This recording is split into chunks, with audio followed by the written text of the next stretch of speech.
Oke, jadi welcome back ya The Silent Trader Academy channel. Oke, jadi masih berjumpa kembali dengan saya Om Silent di kesempatan morning briefing hari ini, tanggal 4 Desember di hari Jumat, ya mengakhiri minggu pertama di bulan Desember. Ya, jadi perdagangan kemarin hari Kamis, ya saya bilang kemarin sebenarnya hari ini karena saya recordingnya di tanggal 3.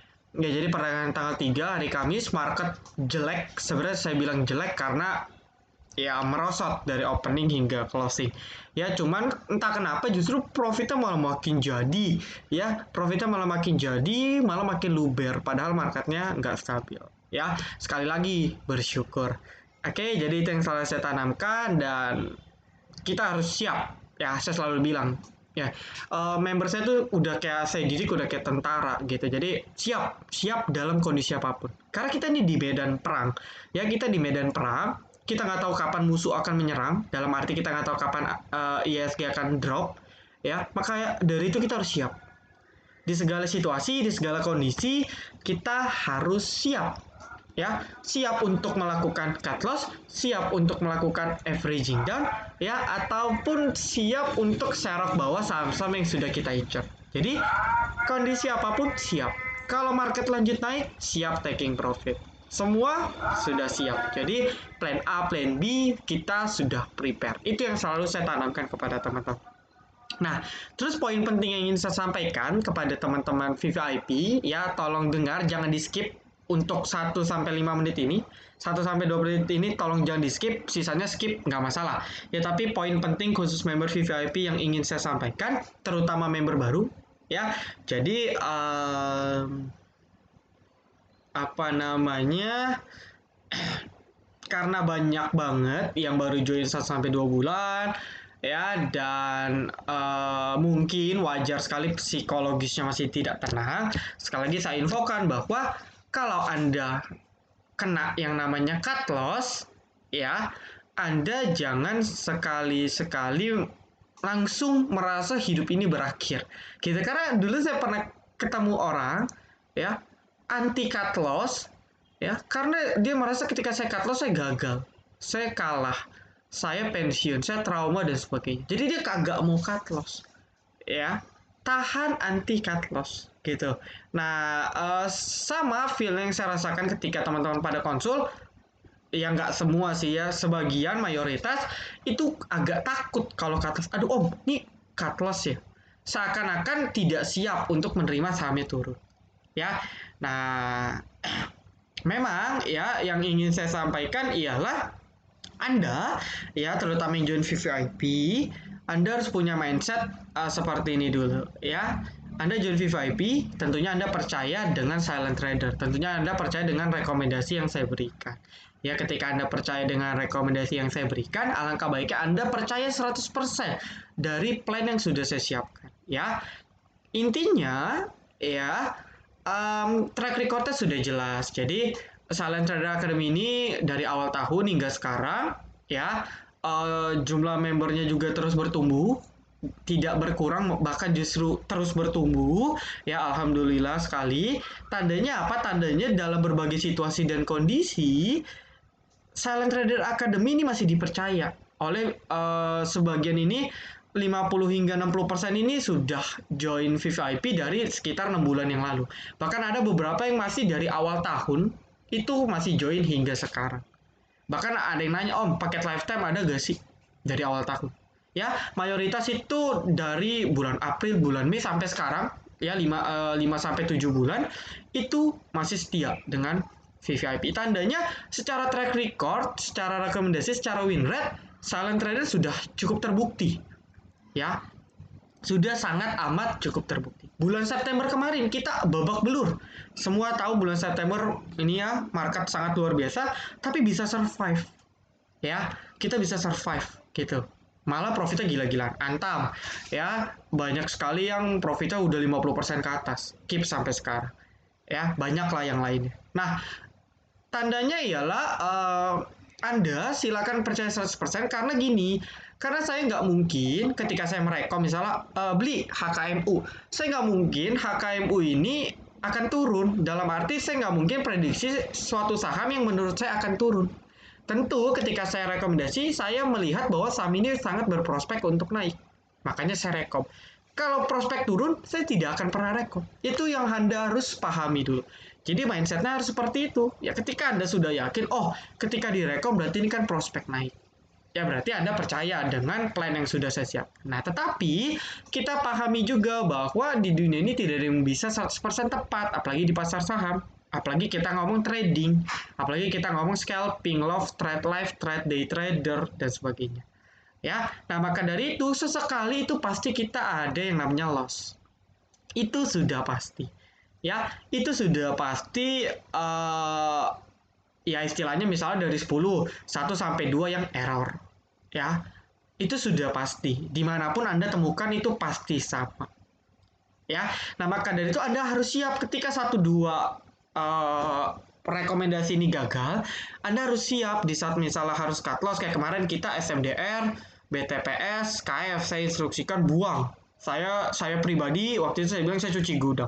Tukar ada PPRO, ada DAK, kemarin hari ini dapat HKMU kan enak.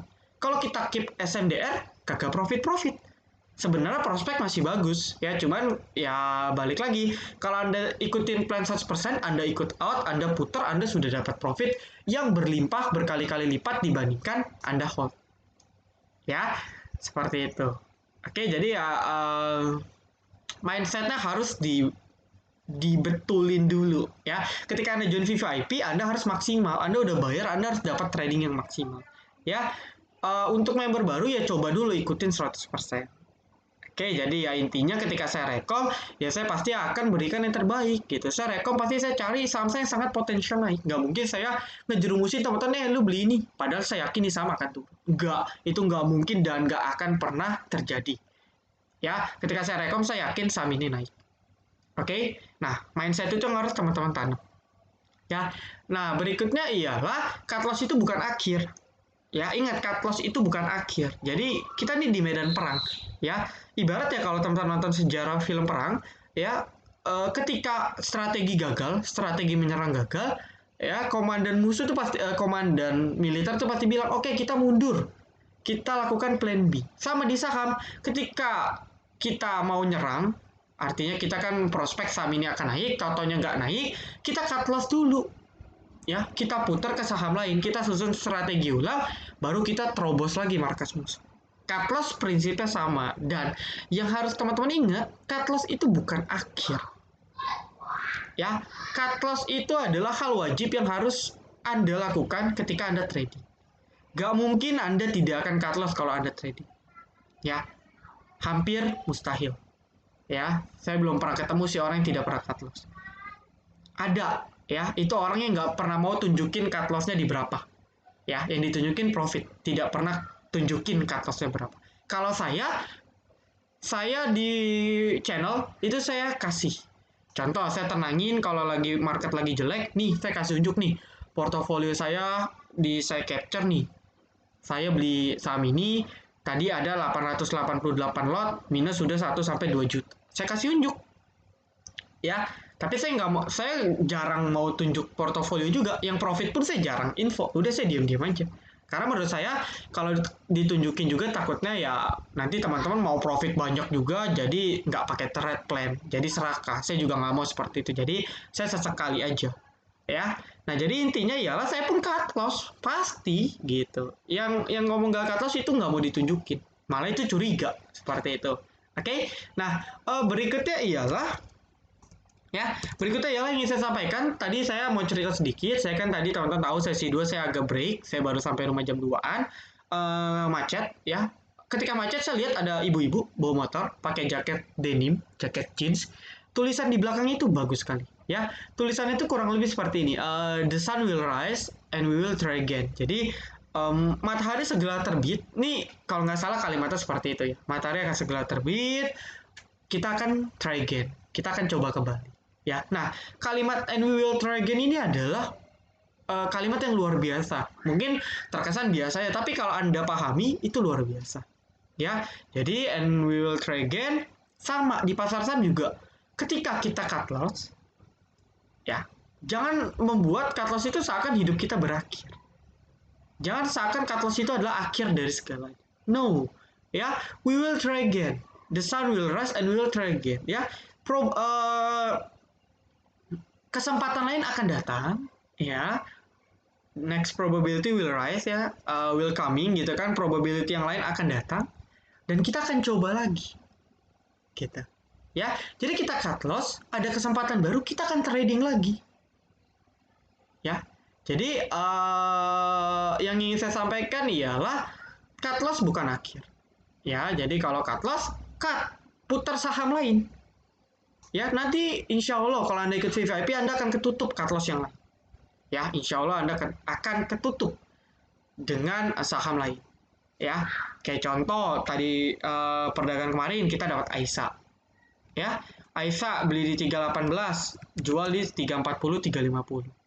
Ya, profit 5-10%, nggak nyampe 5 menit. HKMU beli di 87, kalau ada yang jual di 113, itu berapa tuh? 20%. Ya, sekitar 20% lebih HKMU. Ya, oke, nah, ya 20% lebih, 25% bahkan 25%-an. Ya kan? Nah, jadi nggak usah khawatir ya, dan juga jangan satu saham full. Jadi contoh, misalnya saham XXXX, kita full dana di sana. Tiba-tiba plan gagal, saya suruh out. Anda akhirnya jadi, waduh, full dana nih, cut loss-nya gila-gila nih kalau full dana. Aduh, nggak mau cut loss deh. Akhirnya Pak, sahamnya turun, Anda baru ngedumel. Rekomendasinya payah. Biasanya terjadinya seperti itu, miscommunication. Padahal kalau Anda pecah, XXX, misalnya saham A ini cut loss, tapi ya saham B, saham B, saham C on track, ya Anda profit 3 lawan 1. Enak. Gitu. Ya, dari pandangan spekulasi, kalau naik profitnya gede sih, tapi kalau turun Anda siap gak? Kalau siap silakan. Tapi masalahnya Anda nggak siap. Seperti itu. Ya, jadi itu aja yang ingin saya sampaikan sebenarnya. Jadi we will try again. Ya, it's okay, we will try again. Ya, kita hari ini hanya ada cut loss 1 perdagangan kemarin hari Kamis. Ya, sisanya masih oke. Masih track yang jalan, bahkan saham-saham yang belum jalan kemarin sudah kena taking profit. Kayak Keras, Sabar, meskipun sempat di bawah minus 3%, terus akhirnya bisa profit. Sabar. Ya, yuk sabar yuk gitu. Oke, ya, Keras. Berikutnya kita akan bahas market. Nah, ya, ini masih gambaran kemarin. Ya, pertama dia rejecting resist. Ya, saya sudah bilang nih ada resisten di sini. Dia rejecting, sempat break tapi kepantul. Ya, jadi nggak kuat bertahan di atas resisten, dan ini sebenarnya akan menjadi sinyal negatif untuk market kita secara teknikal, secara short term.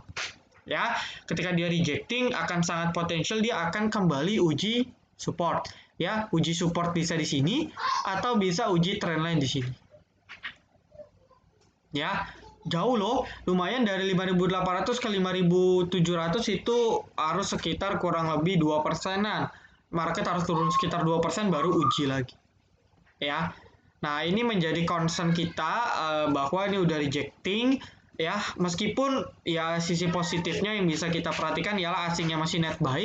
Di closing itu asing net buy-nya meningkat ya, jadi yang sebelum closing itu cuma sekitar 100-an ya, per closing ini jadi 230 miliaran all market ya, seluruh market, dan ya nggak gede, cuman setidaknya udah meredah lah ya, asing jualannya udah meredah, dan ya kita sedikit bisa lebih tenang ya, kita bisa sedikit lebih tenang ya. Berikutnya juga misalnya BBRI ya, kalau kita perhatikan asingnya justru belinya masif 800.000 lot, BBCA belinya 50.000 lot. Jadi setelah dia distribusi, BBCA asingnya sudah taking profit ya, akhirnya dia buyback lagi, bahkan buybacknya 800.000 lot, dan ini buyback yang cukup besar. Oke, ini buyback yang cukup besar, 800.000 lot ya. Diharapkan asing akan terus buyback Ya, di satu sisi kita bisa expect bahwa asing sudah kembali buyback, diangkat dulu ISG-nya, nanti dia baru taking profit lagi ketika market sudah di atas. Itu pandangan pertama. Tetapi di satu sisi kita tetap harus waspada bahwa kita jangan sampai lengah dalam arti, oh asing beli, oke kita optimis akhirnya retail semua beli, bidnya gede, bidnya tebel, asing guyur seperti kejadian di hari Senin kemarin. Nah, kejadian di hari Senin kemarin itu bisa terjadi ketika kita sudah optimis. Ingat ya, ketika kita optimis, maka bandar atau asing akan melakukan aksi distribusinya dengan mudah.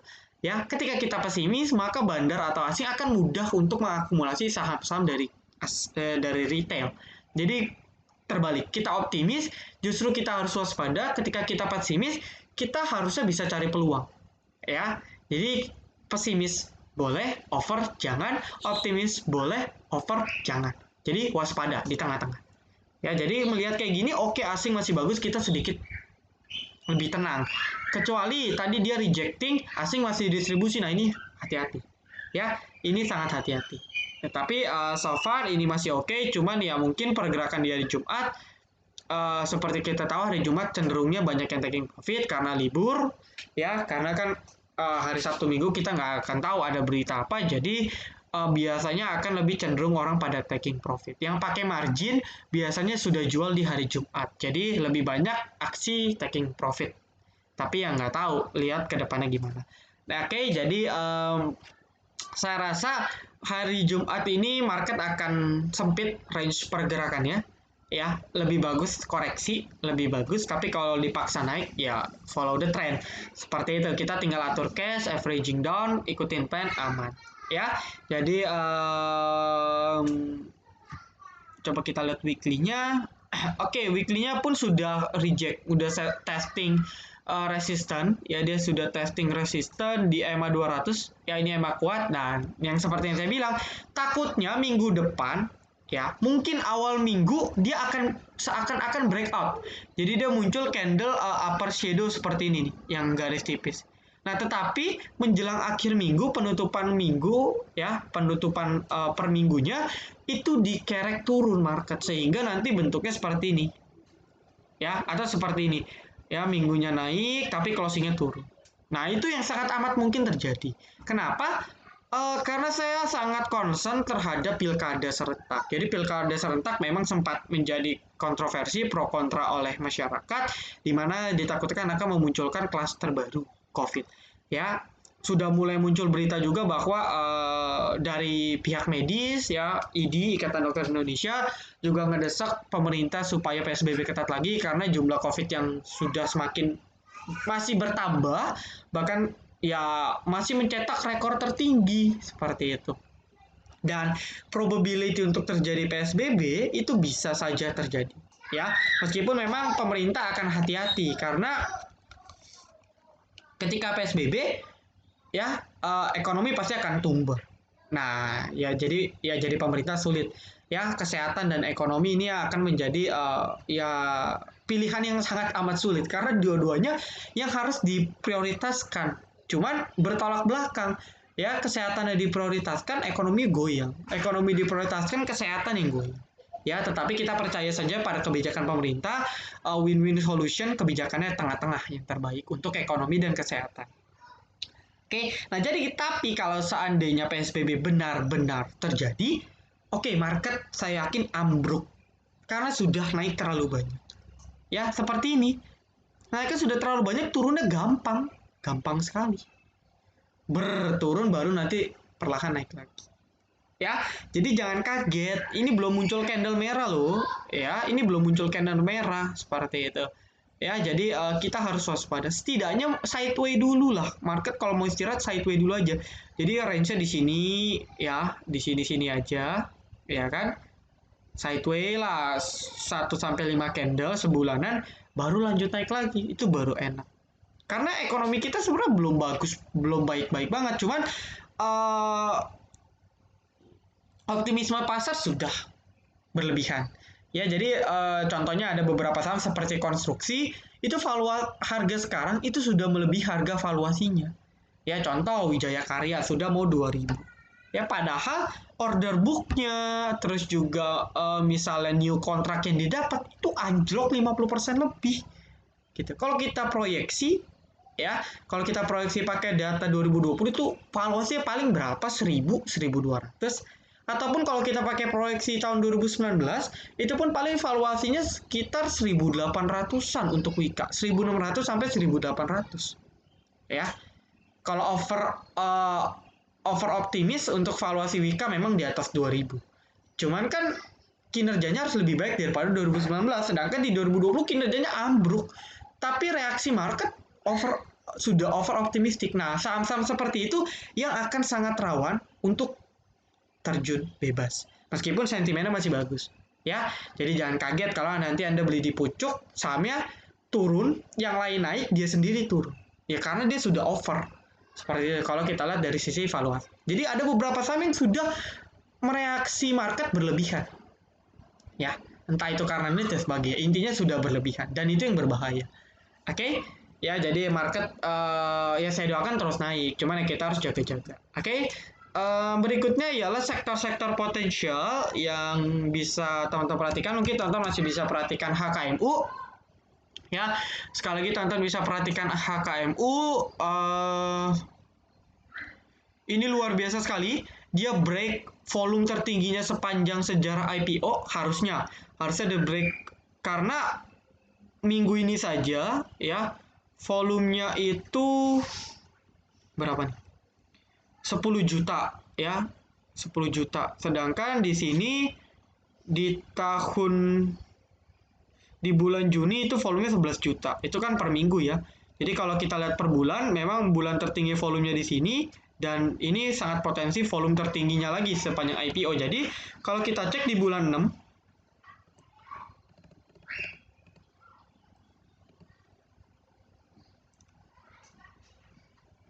oke, kita salah ya. Nah, volume tertinggi HKM itu 4 juta. Ya, ini volume tertinggi pertama itu 4 juta. Oke, lalu per hari ini, per tanggal 3, volumenya sampai 8 juta. 2 kali lipat lebih besar dibandingkan volume yang terjadi pada saat tanggal 8 Juni 2020. Artinya ini merupakan volume terbesar HKMU sepanjang dia IPO. Ya, sepanjang di IPO di tahun 2018 kalau nggak salah, ini volume terbesar dan juga dia break resisten kuat di 94, 90, 94, dia break EMA 200, dia break juga resisten kuat di sekitar 96, jadi semua di breakout dengan volume yang luar biasa. Oke, nah kalau kita cek HKMU, ya, LG, SQ, KI, AI. Oke, LG memang saya tahu dia akumulasi dari bawah. Saya ingat karena LG ini juga merupakan underwriter dari HKMU Trimega. Ya, jadi dia taking profit. Nah, tapi ada satu hal yang mencolok ya. Ada CC yang beli sebesar 3 miliar di harga 103. Oke, CC-nya ini ngejomplang karena kalau kita perhatikan ya ada selisih sekitar 30%. Jadi dia jual 950.000, dia beli 1,3 juta lot. Jadi ada selisih sebesar 30%, di mana saya yakin sekitar 10-20% merupakan akumulasi bandar. Jadi kita bisa assumption setidaknya minimal setengah dari CC yang di sini. Berarti kan kurang lebih sekitar ya kita bisa ngomong 150.000 lot ya merupakan institusi yang beli. Karena kalau bukan institusi, nggak akan bisa naik hingga tadi sempat auto reject ke atas. Mustahil. Kalau retail biasa itu sangat mustahil. Sangat amat mustahil. Ya, karena volumenya tinggi sekali. Nah, jadi kalau teman-teman yang paham, dulu kita ini dulu di YouTube sini juga di Silent Trader itu pernah bahas HKMU. Jadi perusahaan ini secara fundamental cukup menarik. Ya, cuman memang belum oke banget lah istilahnya. Jadi perusahaan ini lebih cocok dikategorikan sebagai turnaround company. Jadi dari sisi pendapatan sebenarnya cukup stabil. Ya, ini perusahaan baja, dia ada jual aluminium juga, baja ringan dan sebagainya. Dia supply ke perumahan, rumah-rumah ataupun ke construction. ya. Jadi memang HKMU ini akan relate dengan potensi growth dari property dan construction. Kalau emiten property dan construction bertumbuh, maka HKMU pendapatannya akan ikut bertumbuh. Seperti itu korelasinya. Nah, tetapi yang menjadi concern saya di HKMU sebenarnya dari sisi hutang. Saya sangat menghindari untuk berinvestasi di perusahaan yang masih hutangnya gede dengan debt to equity ratio di atas 1. Saya menghindari karena kita nggak tahu pandemi ini kapan selesai, ya kita berjaga-jaga saja. Lebih baik cari perusahaan yang aman lah setidaknya. Ya mau amit-amit ekonomi ambruk lagi kagak bangkrut lah.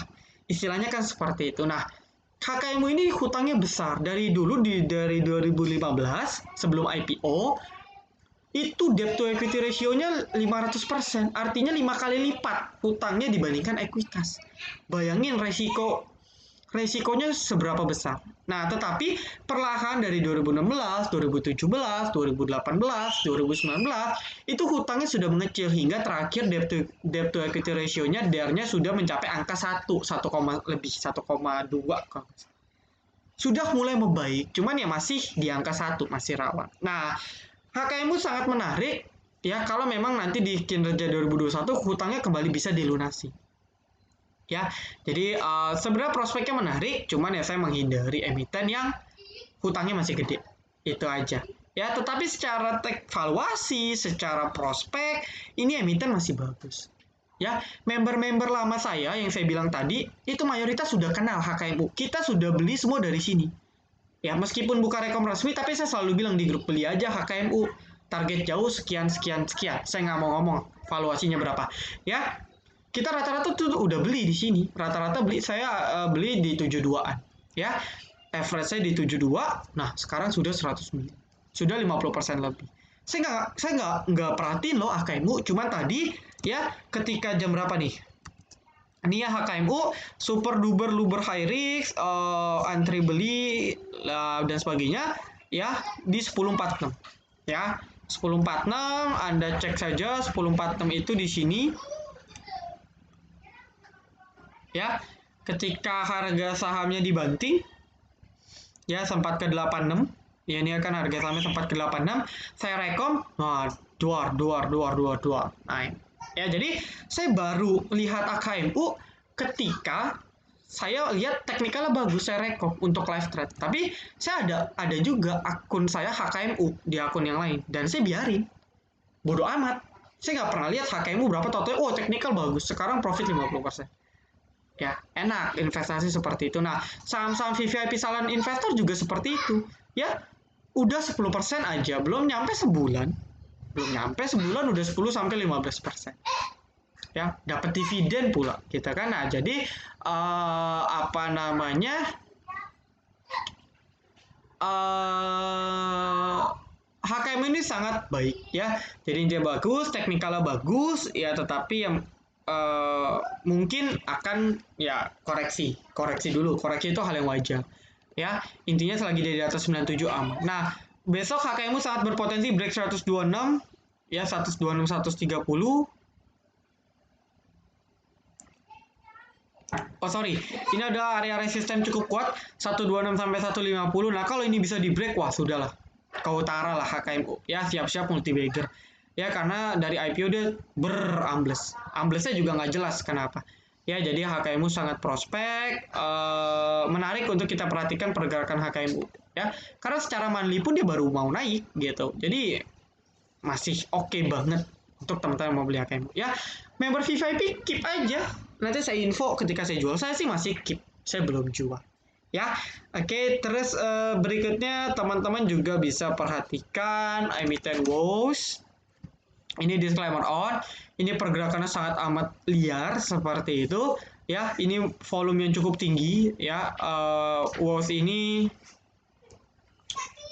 hampir mencapai volume tertingginya sepanjang di IPO ya jadi ini volume yang hampir tinggi ya sudah sangat tinggi sebenarnya di satu sisi secara teknikal dia break EMA 200 lalu dia break resisten 73 ya dia break resisten 73 dia break trend line major break gak ya break setahu saya oh belum ya sorry dia hampir break trend line majornya ya jadi kalau kita perhatikan